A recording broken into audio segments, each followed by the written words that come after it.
All right. Well, now that everybody's here. Music was my main thing. And then movies started being like a hobby, and then it kind of flipped. The movie hobby became the main paycheck. But now you can use that to go back into this. Exactly. And I still just scream in the thing so it comes out the big boxes. Well, since nobody knows much about Masterpiece Revolution, why don't you guys introduce yourself and tell us what you do? Go ahead, Ken. Well, I'm Ken Bailey, and I play guitar in the band and write music. And I do the rest. And I do visual effects in the film industry. And should I name off any films or anything? Sure, go ahead. Yeah. Worked on Black Panther, Hellboy, Captain America, Godzilla, Black Panther, Ant-Man, Batman, many mans. Lots of people in costumes. Exactly. Wonder Woman, The Mummy, the list goes on. But, visual effects has been a cool creative outlet. But you said music was the start. How did you get started? Yeah. Well, music was the start. And over time, it just became where I was doing more art for the band. And that kind of led into, I like Photoshop. Oh, now there's these other things, 3D and all this stuff. So I started learning how to do that. The next thing I know, I was working on Godzilla. Wow. It's like, well, okay. That kind of changes plans a little bit. Right. So as long as I'm always happy as long as I'm doing something creative. I get that. Did you have something to do with this video? Yes, I actually made the video using AI. Mm-hmm. That is New Kid on the Block. And I chose to use AI because it is the new thing. But it doesn't it doesn't look like that constantly changing AI thing. How did you get it to be so solid, so animation looking? It just makes sense to me. I like it. Because of being in visual effects and animation for so many years, it just makes sense. When you go into AI, the language is kind of similar. Mm-hmm. It's actually a simplified version of what we do in film. Huh. Yeah, you don't have to be quite as technically savvy with it. But if you understand the language, you can get more out of it that you want. Well, the video looks like $1 million. Sweet. That's what I was hoping for. Now, this is part of a bigger story. I don't have the whole album. I have only heard the song like most people. But this is part of a larger thing. Yes. It is one song out of 10 that make up the album called Fate or Destiny. And Fate or Destiny is we're going to make a film out of this. Mm-hmm. It's all going to be done in AI, which originally we started shooting it as a real thing. But with the way things are today, it's hard to get people all in the same room anymore. Mm-hmm. Because of the way entertainment has kind of flipped everybody on their head. And people are in different states now. So it just makes more sense for us just to do it in AI. Sure. And the story is basically about a guy's life. The main guy's name is Max. And he basically is every man. He's not just Max. The story is kind of like a Max is every man. So it's about a guy's life that, he ends up in the wrong place at the wrong time one night, ends up getting into a situation where he sees somebody get shot. He's not in his right mind. He sits down all dazed and confused about it and picks up the gun that's sitting beside the guy. Then the cops fly in. He's not thinking right. He stands up trying to obey what they're saying, and he turns around and they shoot him. And we've seen that on video on YouTube day after day, right? Mm-hmm. So everybody can relate to that. So the rest of the whole album at that point is a different point in his life, because from that point on, he is dying. So it's kind of like his life flashing before his eyes. Gotcha. So each song is an important point in his life that we tell up until the point of the end of the video or the end of the movie. I'll leave that for people to find out later. I'm not going to tell you what happens in the end, because that's like giving away the whole movie, right? Right.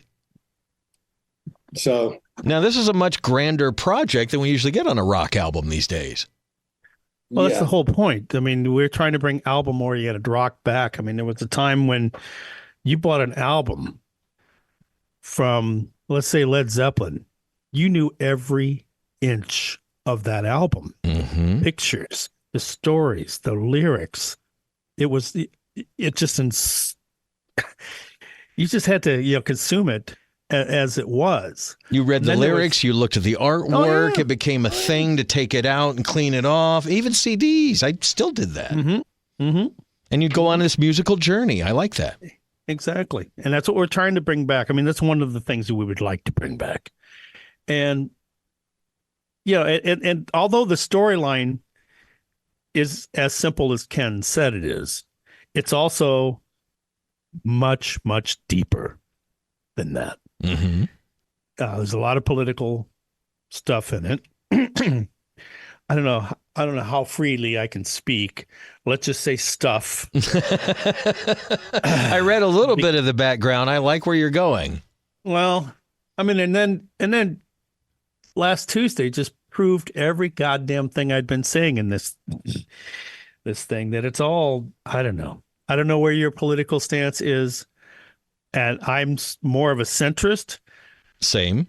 And I've got nothing bad about the Republicans. I don't know anything bad about the Democrats. I just know there are good people and there are bad people. Mm-hmm. And yeah, I'm with you. we're not looking at a good people. No. we are not looking at a good person. And it's just, a lot of the stuff in it. I mean, there's a song about religion in it. Mm-hmm. And it just baffles me. I don't want to get too much into the weeds, but all these religious people that voted for this guy, who openly says you can just grab him by the pussy. Right? And these are all the religious people voting for this. Just It doesn't make any infuriating. sense, right? It's like, Anyway, this is a lot of the frustrations when I start writing lyrics and storylines within the songs. I don't just write a song. I have to express something, and it's veiled. There's no question. A lot of this stuff is veiled. And once people get into the album, if they watch all the videos, they listen to all the lyrics, they consume those, they will start to understand a deeper meaning. I mean, I've seen Fight Club 20 times. It's now a comedy. Right? It was shocking the second time. Now you see things that are happening in it. You just go, that is hilarious. And what a great adaptation of a good book. I mean, that's Oh, yeah. one of the really good ones out there. Right. And I happened to be working for David Fincher when he was making that. So, we get to talk to about it a little bit, but I didn't know anything about it until I'd seen it 2 or 3 times. He was just like, I helped build his editing bay. Nice. And so, we're going through it, and he's trying to talk about this stuff without telling me too much. And then there was times he goes, I have to have you leave because we're editing some things I don't need people to see. Ooh. Said, that's fine. That's fine. But so cool. I was doing construction at the time. So, I've got to meet a lot of these people. And not like Ken. Ken actually gets to work on the movies. I just get to meet some of the people and fix their toilets. Not nearly as glamorous as what Ken does. Nice, Ken. No toilet work for you. Very nice. No. So we have the song. When are we getting the rest of it? It's going to trickle down. Probably the first. I think they said the first of the year they'd like to see the whole thing out. We have another one I'd like to have out before Christmas, and it's about. Well, on the surface, it's about Christmas, And if, like I write everything, it's not just about Christmas. Gotcha. So we would like to have that one out. Timing would be good on that. Yeah, which is why we want to do it. And then, of course, Kenny and I have written so many, I don't know what, Ken, like 300 songs, but not all this. There are different projects. We don't repeat ourselves. No. And in fact, even on... You won't hear us repeating ourselves on this album even. It's like an AC/DC album where every song kind of like sounds like that song. Which is fucking phenomenal. Hey, they're the masters of doing the same album over and over. I mean, they're masters of it. Every repeat I love. Yeah, those guys. But we're not like that. We don't repeat ourselves. Right. Well, I think creatively, you got to follow that evolution, right? Right. Yeah. And that's another reason we're... I know it's kind of awkward probably that we're not showing our faces, but a lot of it is because the music has to come first. It's really that important. We're not hideous. Neither of us are hideous. In fact, I think we're Randy's a very handsome man. Right. I think both of us are, but it's not about that. It's not about being rock stars. It's about bringing album-oriented rock back, having people actually experience something. And if this is the only one they ever do for us, fine. But explore other people. Not just us. Explore other albums. People have things to say throughout an album that just need to be said, and people need to understand them. Not just hear a clip and go, "Oh, cool. What's the next thing?" It's just digest it. Spend some time with it. Exactly. Yeah, everybody's in TikTok mode where swipe left, swipe up, swipe up, swipe Short up. attention span mode. Yeah. Mm-hmm. So we'd like to change a little bit of that. Well, I'm still that guy that will put out an album and sit down in the dark for an hour and just go on that musical journey. I enjoy that still. Bless your heart. I'm really into surround sound music these days and Stephen Wilson remasters and stuff like that. So, that adds to the experience. You say Stephen Wilson? Love him. Oh, I love him. Pine Tree. After about 10 years, I finally get to interview him a few years ago. Really cool guy. Oh, sweet. Yeah, nice. Really cool. If you see him again, tell him I said I love him. I will tell him. He's a huge movie fan, so he would probably like to talk to you at some point. There you go. Tell him to call me up. So what are the plans for this project going forward? You said something about, they don't know what you look like. I remember the 70s, in the 80s. We got a lot of albums. We never knew what the band looked like. It was the music that carried us, and we pictured your imagination could do so much more than a video can do. Oh, That's yeah. right. And that's exactly the way we're treating it. We're kind of leaving a lot of things to mystery and letting the music and the videos and the film eventually tell the story. And hopefully people will follow it. Now, this video seems to get a little close to some DC territory. Was there any clearances we had to do for some of these makeup jobs? Well, it was a great metaphor for what Randy was talking about. I kind of took it upon myself to do the clown thing. It wasn't initially what we had talked about, but then when I got started on it, it was like, okay, this is a great metaphor. And the clown stuff is pretty spot on for the message that we are conveying in there. Everybody's got that little crazy man in the back of their head, just like and now in the White House. Yeah. The political clowns are out there putting on a big circus for us, lying to everybody so that they can keep their little pot of gold that they find at the end of the yellow brick road. Look over here. Right. Look over here. Yeah. Look over here. Yeah. And that's both parties. I'm not, we're not saying it's just one party. I'm saying it's both parties. Yeah. Because there are big things going on behind the scenes that most people don't think about or know about. Right. That's right. And I point that out when Obama got in. I had all the hope in the world for Obama, and I thought everything was going to change. And I think once he got in there and saw what the real world was underneath what the facade is, close Gitmo day one. Well, Gitmo's still open. Right. Let's just say that. So that tells you a lot about what actually happens in there. And I felt bad for him. I feel bad for all these guys that go in there. Because the American machine continues on the way it continues. Exactly. And it's not just the American machines. It's the entire political, globally.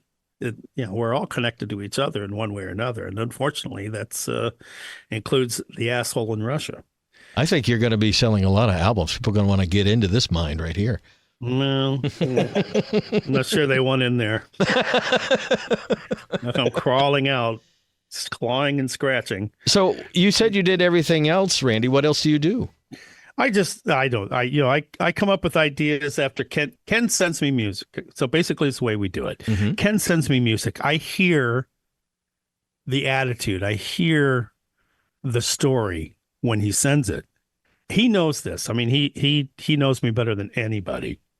Even though we're 2,500 miles apart at this point, he knows what I'll do with a song. And so he gives that to me, and I create this story. I create a person. I try to create the depth. I give it back to him, and he sees what it is. I've just never worked with anybody who clicks the way Kenny and I do. And he hates when I call him Kenny. So, and I'm stuck with it because I keep doing it all the time. All right, make a note. Interview with Kenny and Randy. Got it.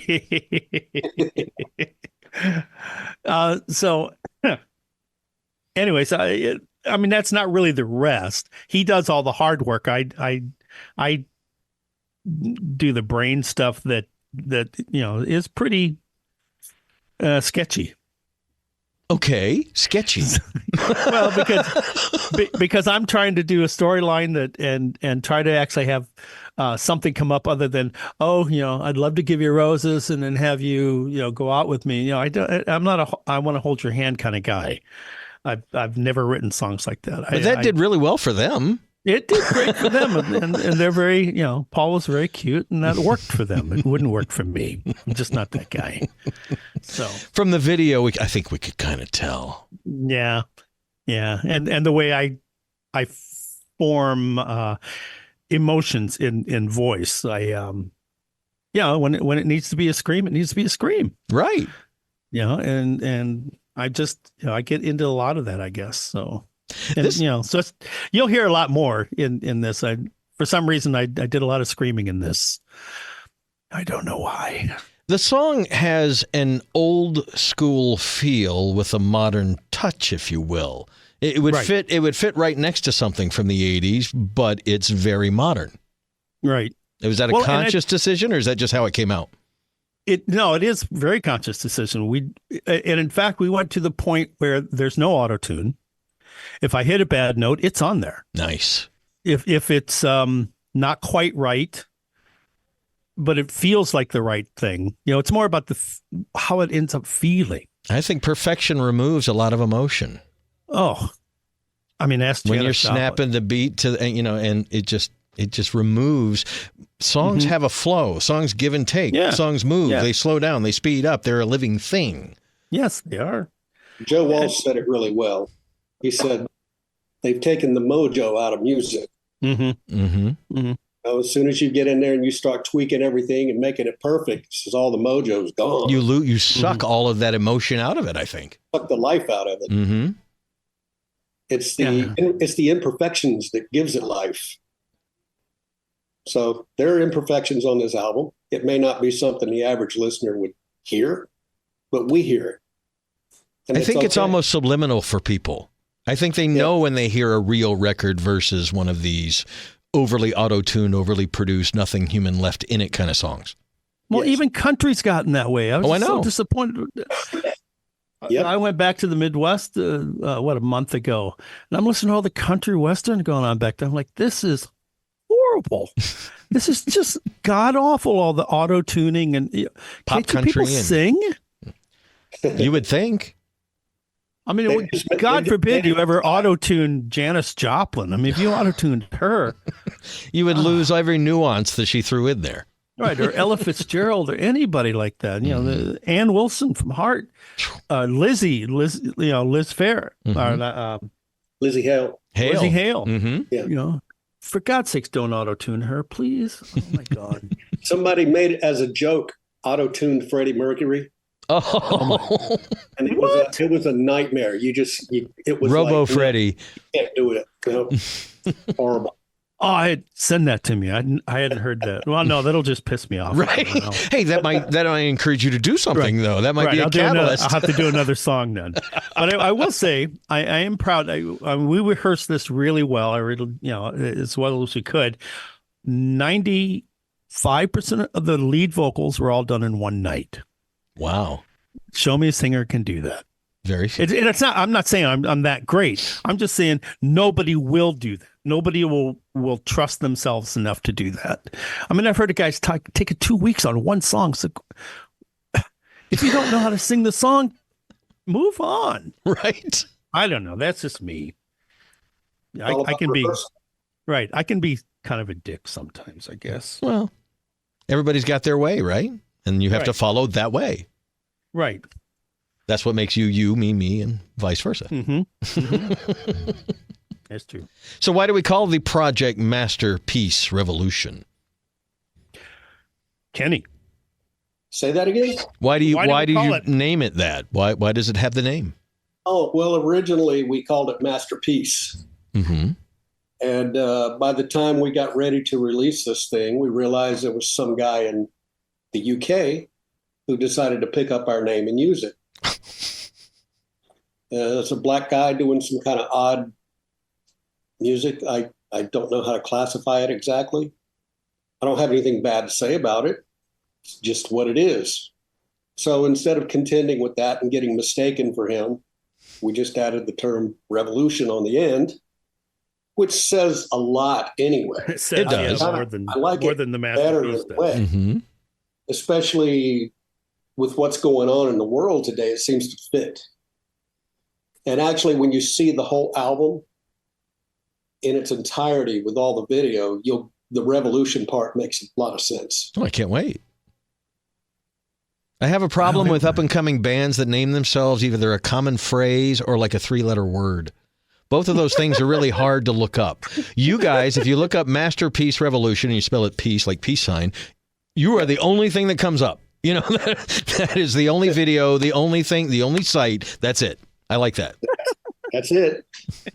If I had called it Masterpiece, we would be contending with the other guy in the UK.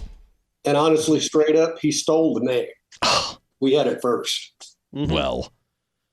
But I don't want to argue with him. And it probably worked out better this way anyway. Yeah. No big deal. So you said you have a Christmas song coming, and then what's coming after the first of the year? Well, according to some of the about Christmas on a Christmas song. I'm not saying you're going to do a cover of Jingle Bells or anything.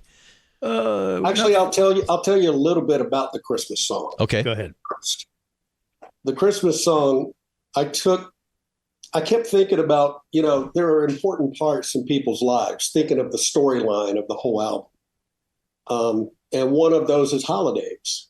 So I was like, okay, let's figure out a holiday type song. And they all sounded too happy. And then Halloween seemed a little too dark. And I was like, well, what about Christmas? Well, Christmas sounds too happy too. But I happened to be listening to a Carpenters album over the holiday. As you do. Their Christmas album. And they started playing, what's the name of the song, Randy? Oh, there's Carol of the Bells. Mm-hmm. Bell chorus. I mean, it goes by, right. Yeah, Carol of the Bells. That's what they were. It goes by a lot of names. Yeah. So I said, oh, that's a harmonic minor. That's kind of dark. So I took Carol of the Bells, and we take that initial riff, and that's about all we really take from the song. Mm-hmm. And the rest of it is like Masterpiece doing a song. Yeah, so it goes from dark into pitch black.